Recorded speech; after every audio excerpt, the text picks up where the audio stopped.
Good afternoon, ladies and gentlemen. I'm Lieutenant Stephen Rogers. I thought I'd pop in for a few minutes to share with primarily the American people over a crisis that is developing that absolutely needs to be addressed, whether you're Democrat, Republican, or whatever.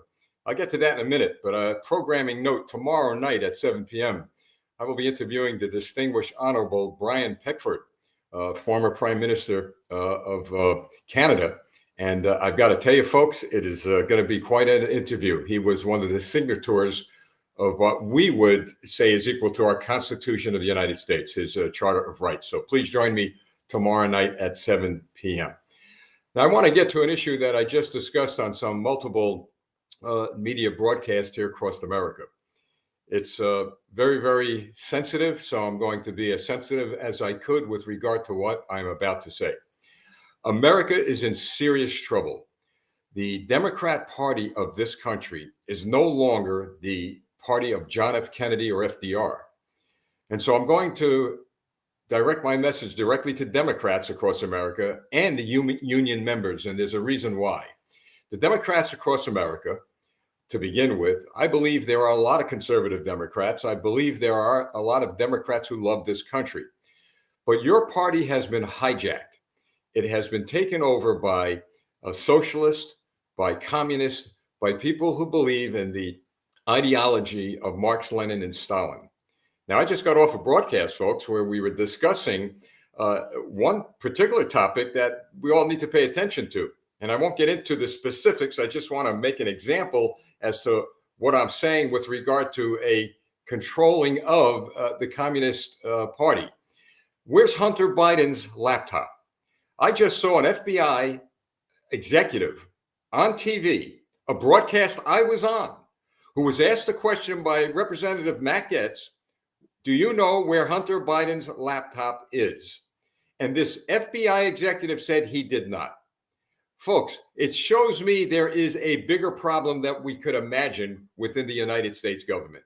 How does a law enforcement executive on federal level government not know where a laptop is that might have critical information regarding any relationship this administration, or any administration for that matter, has with the Chinese Communist Party? To me, folks, look, it's a clear cover-up. I don't believe in conspiracy theories. I believe in facts. And the fact is that when a high executive member of the FBI answers a question, where is Hunter Biden's laptop, and says, I don't know, he knows. He's been told to make it very clear that he will not reveal where it is. So here's my point. We see what's happening in America. All of us do. All of us who live here. Our economy is crashing. The cost of living has dramatically increased. Home sales are down. People can't get mortgages. Now you go to the supermarket. You're lucky if you could find the products you need. We can't get cars here. Our energy infrastructure is destroyed as a result of the party that you, the Democrats, support. And I could just go on and on. So your candidate, Joe Biden, he did keep a promise to you and to us that he would deliver to us a cold winter. Now he's going after millionaires. He's going to increase their taxes dramatically. I am against that, folks. I'm not a millionaire. In fact, frankly, I don't want to be a millionaire because I've seen a lot of my millionaire friends end up dying, end up becoming so obsessed with money, they forgot that there's a God to be accountable to. I just want to pay my bills and do what the good Lord wants me to do. And I think most Americans feel that way. But when it comes to taxing millionaires, what you're doing is you're taxing them, and that cost that they have to pay is going to trickle down to you and to me. The cost of living will increase. There'll be layoffs. There'll be no jobs available. I mean, we went through this in 1976 with Jimmy Carter when he was president. And then, as I've quite often said, Ronald Reagan came along and he completely wiped out the Democrat Party, who, by the way, keep in mind, was being infiltrated by communists. Now, that's a fact. You could go back to the 50s and the 60s and the 70s, where Reagan and a team of Hollywood producers with the Screen Actors Guild, a union, decided that, you know what, things are going too far in Hollywood. There's too much influence of the Communist Party. What we need to do now is to bring America together, Democrat and Republican. And that is what Campaign for America does. We're trying to get people together to wake up and realize that the problems we're facing is no longer Democrat, no longer Republican.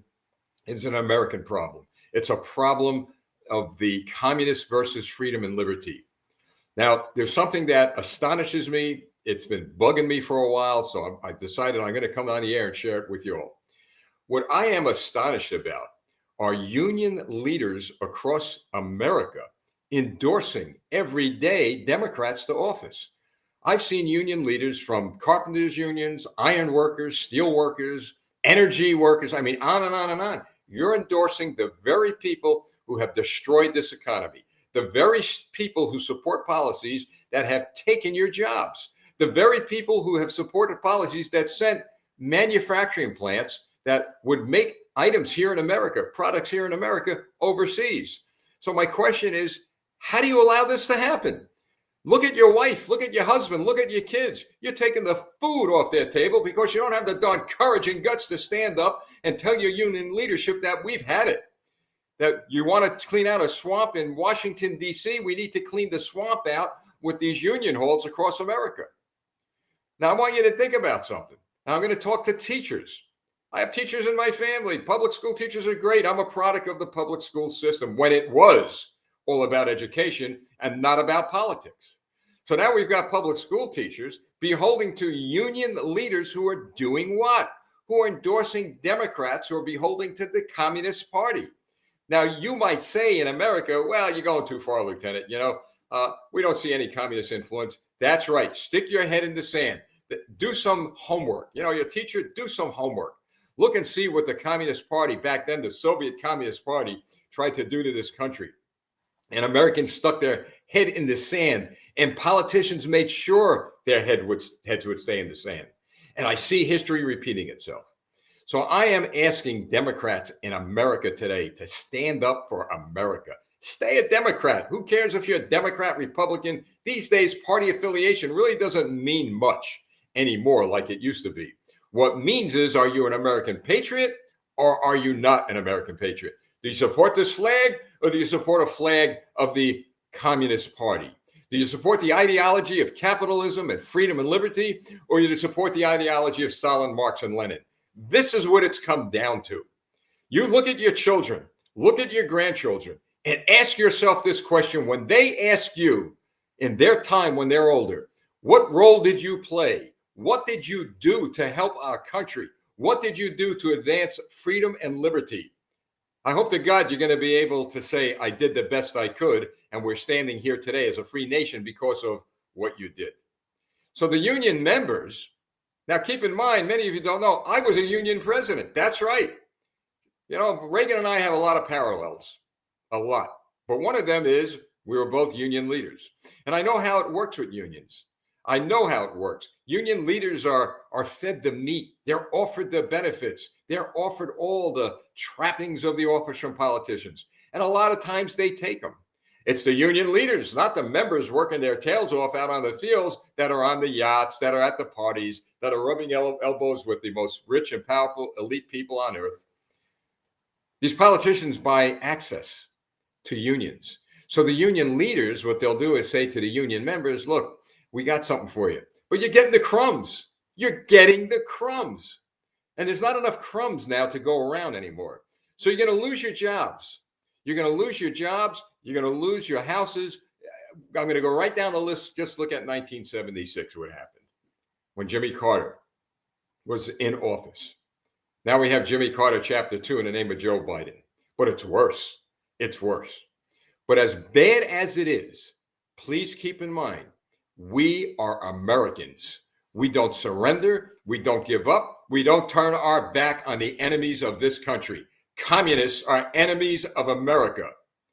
And we, the people, whether we want to identify ourselves as Christian, as Jew, as Muslim, as Catholic, as Protestant, as whatever we want to identify ourselves as, Democrat, Republican, Independent, no matter who we are, where we're from, what color we are, we need to come together as Americans. And we need to stand up against all those who are looking to destroy our country. We need to do it. Not tomorrow, not next week, but now. So that's why I wanted to come on today to share this with you. There is a lot going on that's not being reported because The American news media is focusing on the war between Russia and Ukraine. But we have a war going on here in America, 2 borders. That's right, 2, not 1, 2. We all know what's happening in Mexico, the Mexican-American border. And I've always said we should spend more money, pay more attention of defending our southern border than what we are doing in Ukraine. Let the Ukrainians do what they need to do. They're fighting a war there. We have no business there. If we are obligated through NATO to send them arms and ammunition, well, they need to defend themselves. I don't have an issue with that. But I do have an issue with the fact that we're not paying attention to our borders. So you got the Mexican border, and then you have a border north of us, Canada. A lot of Americans have no idea that the Trudeau government is taking complete control of the lives of the people in Canada. How would you like to have your pension taken away, folks? Oh, well, that can't happen. It can't. It's happening in Canada because the government there is telling people through now legislation that may be passed that they who are not going to be vaccinated are not getting vaccinations if they're on a government pension. You're not going to see your paycheck. What do you think of that? Is that capitalism? No, that's communism. They got police officials running around up there in Canada threatening to hunt people down, their words, not mine, who were peacefully protesting, arrest them, charge them, and send some of them to jail. They've got clergy members in Canada who are now lingering in jail, in prison, because they went to some of these protests and they prayed. Now, you don't think that this is happening? You think I'm exaggerating? Do some research, folks. Do some research. And what is Joe Biden doing? He's allowing a clear and present danger on our southern border and on our northern border to do what? To begin to erupt like a volcano. And you know where the lava goes after a volcano is erupted? It flows down. It flows down. And from Canada, it's going to flow down to the United States of America if we don't stop it now. We need, as Americans, to return to a time when we taught our children about America, when we taught our children that America should indeed come first in all and everything we do. We need to teach our children about the heroes of the United States of America. We need to teach our children about the things you and I were taught when we were in school. We need to give our public school teachers the ability to educate students because they are hindered. Their hands are tied with rules, regulations, and mandates. That's what your party's doing to these public school teachers. We need union members to wake up in the morning and say, look, I'm going to have a job next week. I'm going to have a job next month. I'm going to have a job forever. Why? Because we're building America. We're building products here in America with the hands and the grit of American workers. We need to tell our law enforcement officers and go back to a time where cops can do their job without worrying about being second guessed, where they go out and fight crime, prevent crime. We need to get back to that. We need to get back to a time when the United States military trains our troops to fight and win wars and not be more concerned about how they address people. That's what we need to do as Americans. And you know what? We can do it. We can do it. But we need leaders. We need leaders to stand up, and we need them to stand up strong and with courage and with grit and with might. Well, Lieutenant, where are the leaders? I'll tell you where they are.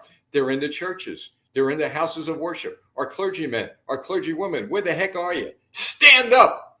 Stand up behind your pulpit and do what they did in the 1700s. Those preachers, those men and women of God who were not afraid of the government, at that time, the British government. And as history went on, at those times, even the U.S. government. Stand up. I'm not telling you to break the law. Use the law. Obey the law. It's called freedom of worship and freedom of religion.